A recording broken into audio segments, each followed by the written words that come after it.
He was very happy holding you all this time. When Ravana, who enjoyed so much, and Rama, who suffered so much, stood on the battlefield, who did the gods and sages in the sky want to win? They wanted Rama to win. When Ravana's 10 heads were cut off and fell down, his own wife Mandodari did not cry. She said, "What beauty did you see in Sitama that I did not have in me? You vile man, you died because of your lust, not by Rama's hand. You died and that is fine, but you have left nothing behind. Vibhishan will perform the last rites. You killed your own son Indrajit, born of hard work, for your lust. If I die tomorrow, you died without leaving a son to perform my last rites. You wicked man, I am unfortunate to have a husband like you," she said. The great chaste Mandodari. It is not about how much you experience. There are crores of who named their son Rama. Show me just one person who named their son Ravana, there will be none. Who cares if you rule over the golden Lanka? Who cares if you have all that wealth? Who cares if you command so many powerful guardians? What matters is how you actually experienced it. If how you experienced it is what matters, then did you perform your actions as the Vedas prescribe? That is what is key. Right? When the question of how arises, the means must be as per the Vedas. So did you live your life exactly as the Vedas told you to? If you lived like that, then your life is truly blessed. But if you did not live like that, no matter how many deeds you did, how many pleasures you enjoyed, how much you gathered, how powerful you became, or how handsome you were, you are just a menace to the world and there is no benefit to you from any of it. That is why yoga is skill in action. And the teacher of the Gita is explaining how one who practices this yoga should be. Yogastha kuru karmani sangam tyakatva dhananjaya.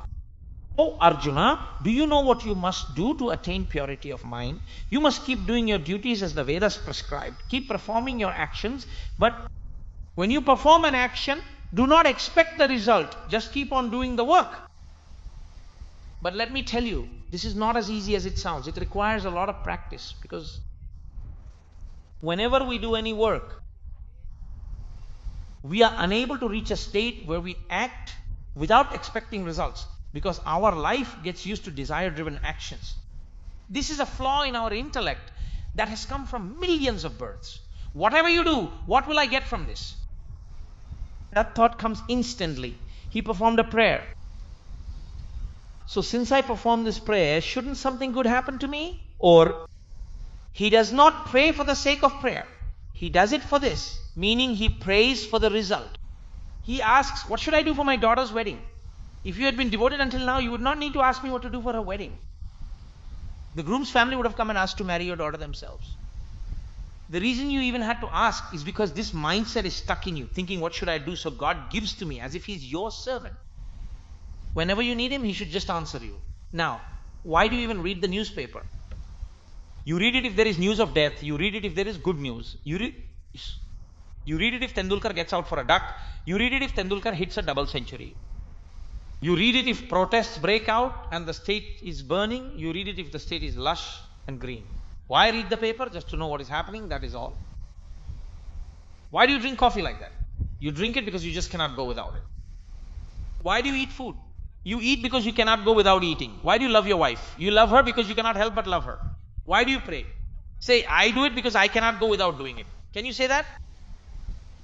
Because if you say that about your daily prayer, like I just cannot be without doing it, He is the one who keeps this breath in me. Just because you offered a flower in the water yesterday morning, He kept your breath going until now, which is why you are here talking. Suppose you say, I should not fail to offer Him a flower. I should not fail to pray to Him. I just cannot go without praying to Him. That is a selfless act. The reason we turn everything into desire-driven action is because we have made it a habit. To keep what we have to get something new, or to ensure what we have does not go away, we look to God. Then all actions become desire-driven. If an action is not to be desire-driven, God said, I am doing this. There is no attachment. What comes or goes because of this is irrelevant to me. Now look, there is a person called a cashier in a bank. They take him to the chest, get a signature and give him 10 lakh. Does he immediately call home and say, hey, we got 10 lakh? Does he say, think about what to do? Even if 10 lakh comes, it is not mine. He takes it and sits at the counter.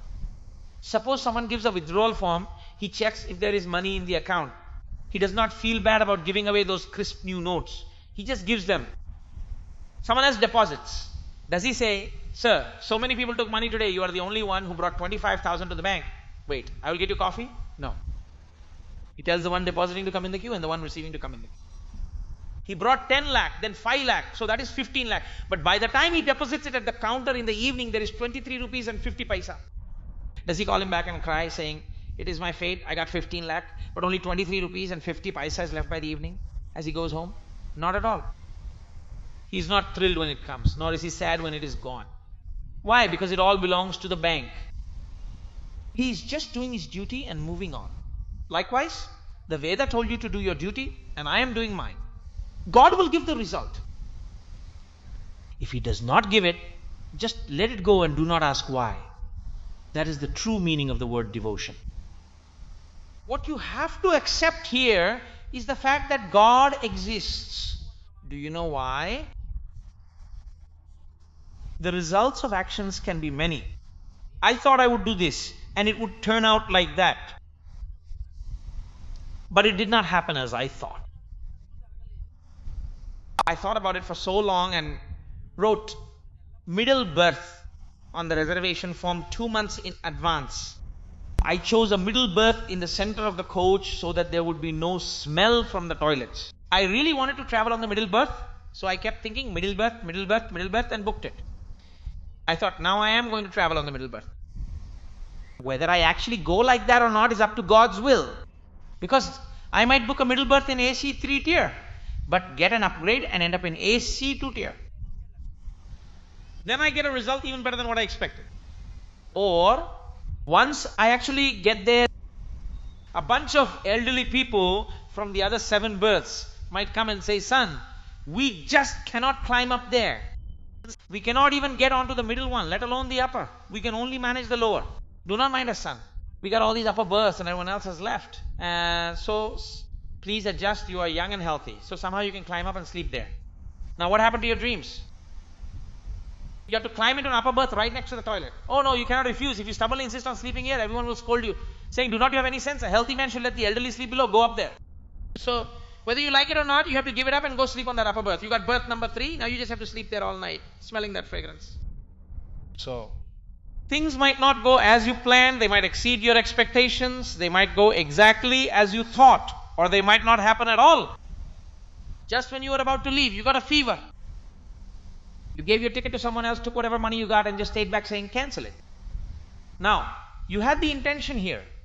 You got the reservation done, but whether you go or not depends on the Almighty. It depends on His decision. When you believe that the result comes from His decision, that is what it means when they say, do not expect the fruits of your labor. There is a giver, and if He wants to give, He will give me more than what I ever imagined. If He decides not to give at all, He will make sure it does not happen, or He will not give the result. Just think about this carefully for a moment. Everyone does business. There were many people who did tobacco business in Guntur. Today, not even 25 people have been able to survive in that tobacco business in Guntur. So if everyone did that business, why did only about 25 people remain? That is what we call good or bad luck. Everyone is educated and everyone has written the exam. The one who studied so well got a rank of 7,000. But the one who never studied that well got the 23rd rank. So what can we say? So if you keep doing your work without expecting the results, there is someone who gives the result. He might give it or he might not. Now, do you know what the first sign is? The agitation goes away. It did not come, He did not give it. It came, He gave it. Do you have any role in it? Just do the work you have to do. Now, Arjuna, why are you making such a fuss? Should I kill or should I not kill? What is your duty? As a Kshatriya, it is to fight the war. You fight the war. Then whether you die or they die, that is a different matter. What if you do not fight the war at all? That is a failure in devotion to duty. So, you do the work you have to do. That is it. Do not expect the results after that. He is a yogi. Whoever stays like that, he is a yogi. That word yogi creates purity of mind. And because of performing actions with that purity of mind, ultimately he just evolves to a state where he can stand as the soul. That is all. It is so fascinating that you see there is no need to add a special title like yogi at the end of a name, or add anything before or after the word yoga for a yogi. I will say one last thing and finish my speech, because there is a Kolatam program scheduled to happen right after this. Today is Sri Rama Navami, right? In fact, at this very time, on the day of Sri Rama Navami, one should listen to the chapter on the Lord's coronation, especially on the evening of Sri Rama Navami. So, observe Lord Ramachandra. He did not ask for anything. Suddenly, one day, his father called him. He called him and said, sit down. He came and offered his respects. Dasharatha said, Rama, sit there, and he sat. Chaitra Shriman Iyam Masa Punya Pushpita Kanana. I asked the assembly yesterday to prepare for Rama's coronation.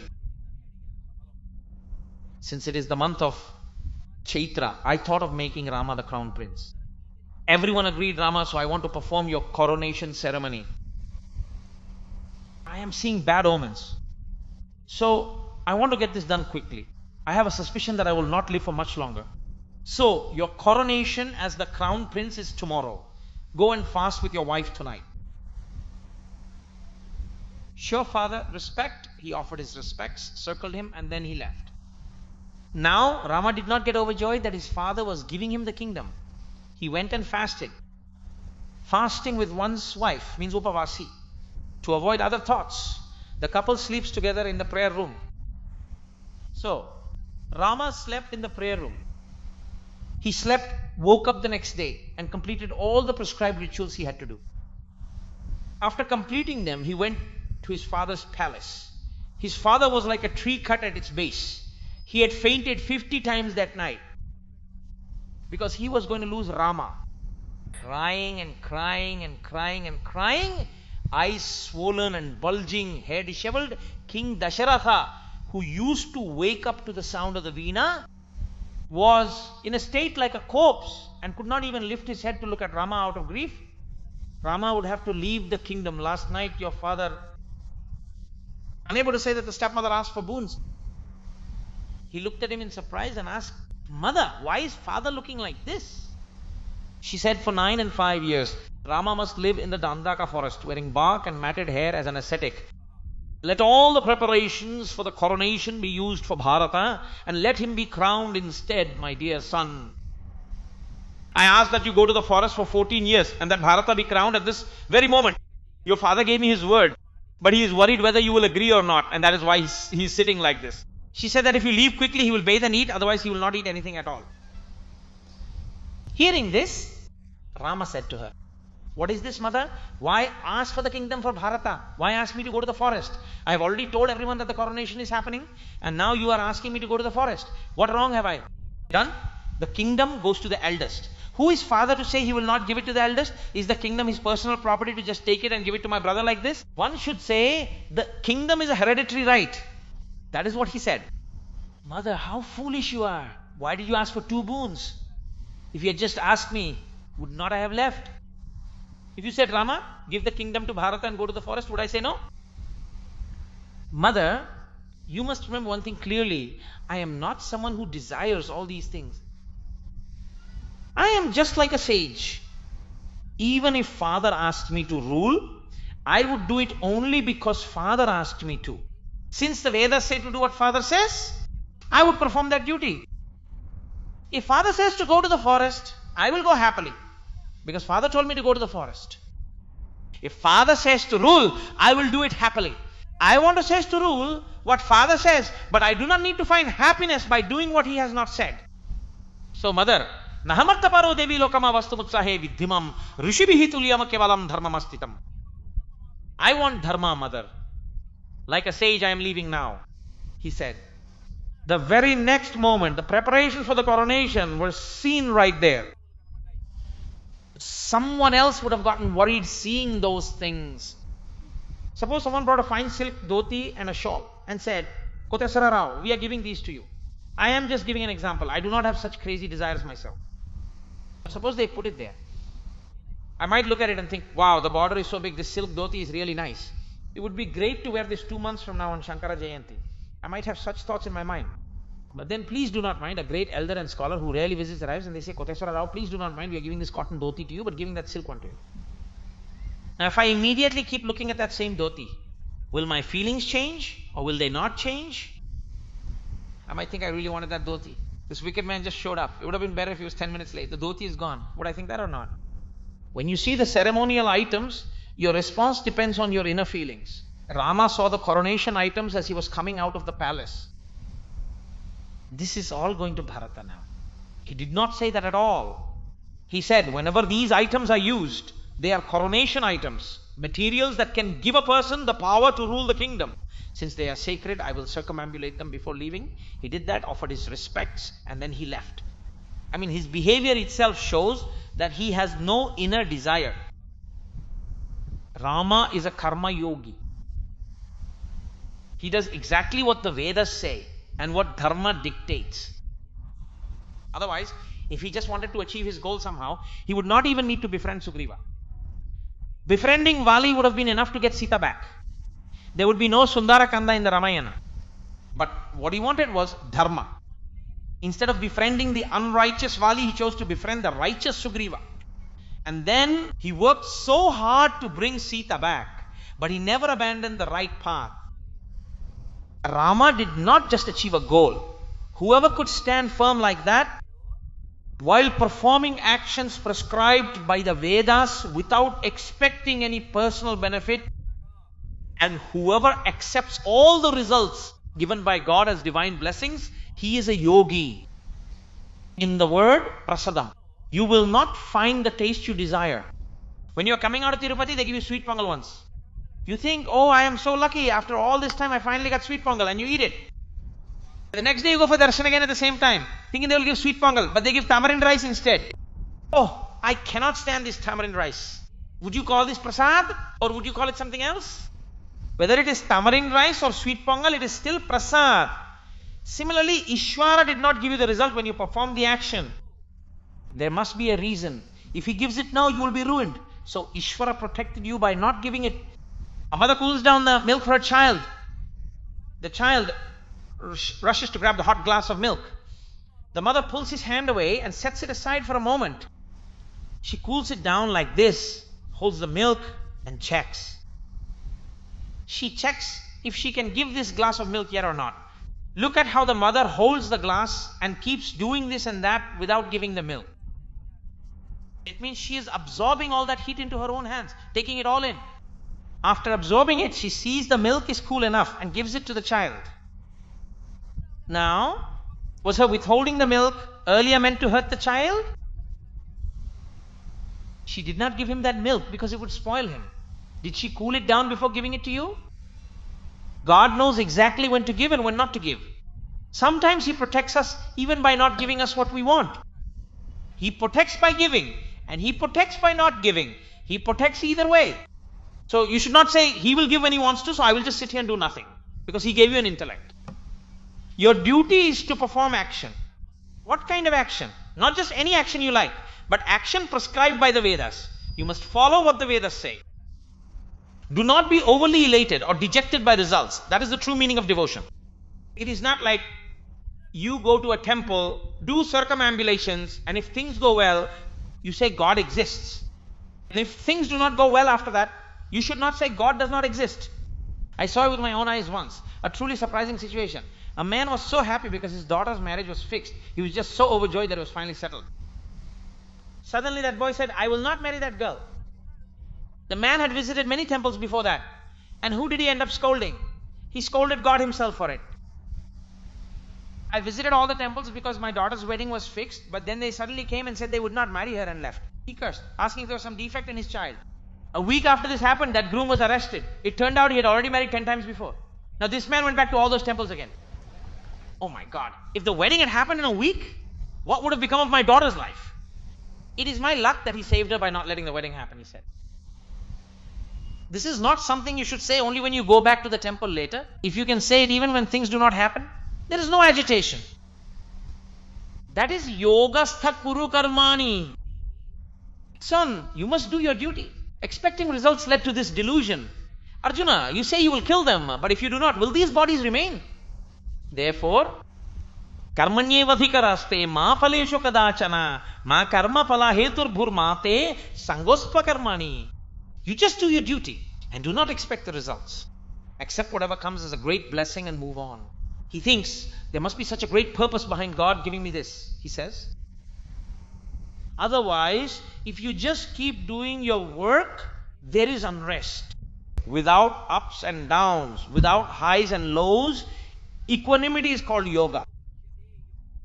If you can learn to always remain equal, one silent in praise or blame, content with whatever comes, steady-minded and devoted, is dear to me. Victory or defeat, sun or rain, highs or lows, rising above dualities like cold and heat, and continuing to do your duty as a service to God without stopping your work and just moving forward. If the wisdom grows within you to stand firm, believing that God will give the results and believing in the very existence of God, even if it takes 100 years, a person who lives with joy will eventually find their true self. Even after 100 years, you will be able to see your true nature. You will stand firm as the soul itself. There will be no need to enter bodies again. Through purity of mind, you will reach a state where you can truly know your own true self. So attain that state. That is why Lakshmana came and asked his brother, why should we leave just because someone asked, brother? Even a guru who is arrogant and does not know right from wrong must be punished. He said, give me permission. I will put King Dasharatha in prison and crown you as the king. Meaning, last night father said rule the kingdom, and now father says go to the forest. It is not father who is giving this. I mean, if we only benefit from our father's words, then he is our father. But is that all? But is a son one who follows his father's words and stands by dharma, or one who just follows his duty? He asked, is a son only the one who does the work when father gives something useful? Lakshmana was shocked and said, but brother, why is the one who promised to give it last night saying no today? Immediately Rama said, that is the act of the divine. God's play is just like that, brother. The one who made you feel like he would give it is God. The one who makes you feel he will not give it today is also God. That God will not come and appear right before your eyes to tell you. He keeps telling it through someone like this. You will not find God to fight with, will you? If you go and imprison Dasharatha now, you will only end up burdened with the sin of failing in the respect and honor you owe your father. But where did you actually do your duty as a son without expecting any kind of personal benefit?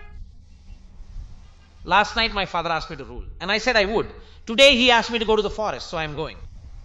The outcome does not matter to me. All that matters is whether I did my duty as a son or not. This is yoga, skill in action, and equanimity is called yoga. Do not focus too much on the results. However, one thing is certainly true. Koteswara Rao Garu, you have spoken so passionately about this, but can you live like this in your own life? I am telling you the ultimate truth, I cannot. Then why do you say these things to us? I am also a seeker, but I have read the Gita, I have read the commentaries on the Gita, and because I have faith in the scriptures and in God, I keep practicing. Oh, so there is some purpose in not giving this. There is some purpose in giving this. Usually, once I give my word that I will come for a lecture, the instances where I have failed to show up for that lecture by the grace of the Almighty in my life so far, it has never happened. Only on 2 or 3 occasions did I not go. And why was that? It was not because of my negligence. I am telling you the truth. Once, even when I had a 104 fever and typhoid, I still went to Anaparthi and gave my lecture. As long as there is breath in my body, I will try to keep my word. I thought I would just say the prayer and leave. I told them, sir, I cannot sit. My body is burning up. If I had to go to the same Anaparthi for an emergency, would I not go even with such a fever? Then why should I skip my duty of giving a lecture? So I went. When my own elder uncle's son, my brother, passed away and I was in a state of mourning, how could I go into a temple and sit there to give a discourse? I could not do it. That was when I did not go. Just recently I missed a discourse like that. At that time I thought, God has always made sure that I kept the word I gave. But that same God made it so that I could not keep my word, making me speak for only one day. There must be something behind this. I wondered what was really behind it. I might have understood it, or maybe not. It might be something to say in public, or maybe not. But even then, I only bowed to God. Do you know why that is? Because the Gita tells us that we must do so. I should not curse God just because there was an obstacle to my lecture today. I wondered why God might have stopped me from going. I thought about it. Truly, I realized a miracle later on. If I gave a lecture for one day, I could not go for the remaining days. So if no other scholar was available, I prayed to my Guru. And because your word must be kept, my Guru sat down and said, "Son, I will come and speak." When my Guru came to the next lane to give the lecture, I felt it was wrong to just sit at home. But being in mourning, I could not enter the assembly. So I sat on a chair placed near a porch in front of a house, this distant lane. Mohan Rao Garu himself brought it. I used to sit in a plastic chair and listen. Because of my respect for my Guru, I could not listen. I realized it later. At that time, while my Guru was speaking, listening to things related to Rama was actually a very good thing for me, according to my horoscope. God, it is not just about what you say, but for a great benefit to manifest in your horoscope, you had to listen to the Ramayana from your Guru's mouth for a few days. Given today's circumstances, would I ever go to my Guru for a week, sit down and ask him, "Guru, please narrate the Ramayana"? Would I or would I not? But by creating such a situation where no one but my Guru could come, making him come and making me sit and listen while he spoke, a great benefit for me. God arranged all of that. See, sometimes when we cannot keep our word, it is not about lying all the time, but it is yoga, skill in action. As I have mentioned to you before, it must be according to the procedures prescribed by the Vedas. One should not enter a temple for a lecture during a period of impurity, so I did not go. But one should not skip a lecture by making excuses. Am I able to practice some of that because I read the Gita? Was I able to remain calm and peaceful without getting emotional or not? Did I happily go and enjoy listening while my Guru spoke or not? If a useless guy like me can benefit this much from understanding just one verse, then if you digest all 18 chapters of the Bhagavad Gita and reach a state where you can stand as the soul itself, why should it be difficult for you to achieve that? So, with a pure heart, the soul attain that state and realize your true self, you must read the Bhagavad Gita. That is why Shankara Bhagavatpada said in his verse, Bhagavad Gita kinchi dadita, Ganga jala lava kanika pita, Sakradapi yena murari samarcha, Kriyate tasya yamenana charcha. Whoever reads at least a few verses of the Bhagavad Gita every single day, Bhagavad Gita kinchi dadita, Ganga jala lava kanika pita, or drinks even a little bit of the holy Ganges water, Sakradapi yena murari samarcha, and worships Lord Vishnu every day with at least the 12 names like Keshava, Narayana, Govinda, Madhava, and so on. For such a person, Kriyate tasya yamena na charcha. There is no discussion with Yama. What do you mean, a discussion with you? He came and said that time is up. And I kept saying, I will not come, I will not come, I will not come. But he did not have to take me away by force. No vision of Yama. What does that mean? You witness the body and detach as easily as a cucumber from its vine, while chanting Trayambakam Yajamahe Sugandhim Pushtivardhanam Urva Rukamiva Bandhanan Mrityor Mukshiyam Amritata, moving upwards, exiting through the Brahmasthana, merging with Ishvara, and having the wisdom to see the body as a witness is achieved right here. Hearing the Gita, Arjuna said, "My delusion is gone, my memory regained." Krishna, my ignorance is gone and I have known what I should know, he said. So, the Bhagavad Gita is so sacred. It is enough if you just hear the Bhagavad Gita like that. This fellow might be wandering somewhere here in Kakinada. If you bring him and ask him to speak about the Bhagavad Gita, instead of going here and there in the evening, he will come sit down, talk about God for a while and find salvation. So, this was the only way to bring him here and tie him down. He has this restlessness. If you ask him to listen, he will not. But if you ask him to speak, he will sit down.